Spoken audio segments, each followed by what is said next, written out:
In today's newsletter, we're going to show you a series of bite work that we did this past weekend with our friend Forrest Micke and his dog Elzer. Now, what we're working on here is some upper body biting and more precisely upper body pivot work.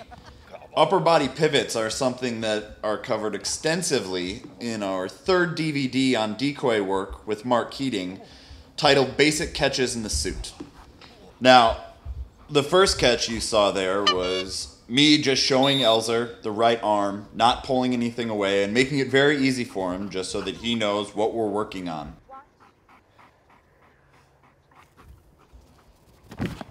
That second catch that you just saw was your basic pivot.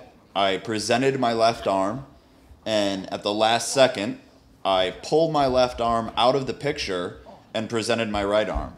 Now, Elzer did it perfectly there. He transitioned from the left arm over to the right arm and caught me right below the shoulder in my right bicep. We're going to go ahead and show you that one more time, and I'm going to slow it down a little bit so you can see where exactly I pull my arm right before he jumps. I made it a little bit easier for him because this dog has never really seen a lot of this. He's a Mondioring dog, and there's not really any skeeves in the Mondioring. This is more of a French ring tactic. However, it's always good for your dog to see pictures like this so that if a decoy does do something like that in a trial, they're ready. Now let's take a look at why you want your dog to see this picture in training and be ready for it in a trial. So right there, I pulled that right arm at the last second. I even waited until he was off the ground so that Elzer did not have time to transition over to my other arm. Now, if a dog sees this picture enough and understands what to do, they're going to be able to transition at the last split second. Let's watch it again on the other arm here. I pulled my other arm, I did it twice, and on the third one, you can see when he came back, he was getting a little frustrated and he realized, okay, if he's just going to keep pulling these, I'm going to switch over and grab that other arm that is just sitting there. So on that third time around, Elzer did that perfectly.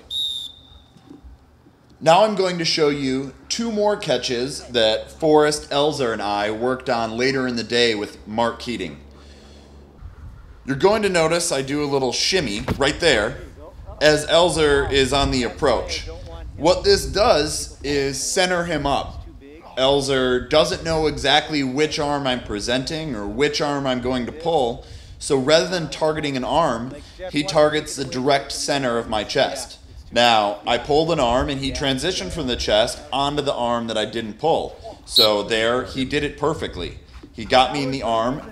We could have had him in the chest or the arm, but Elzer did not get a skeeved on that. On the second one, you're going to see it done exactly how it should be. I'm going to do a little shimmy, as I said, when he comes in. Elzer's going to come up and get me right in the chest. So what this does is allow a bigger target, and there's no way that I can pull my entire chest out of the picture and get him to fly by. If your dog is targeting the chest, they're going to either get you in the chest or whatever arm is easiest, and it's going to be a lot harder for a decoy to eskeeve this dog.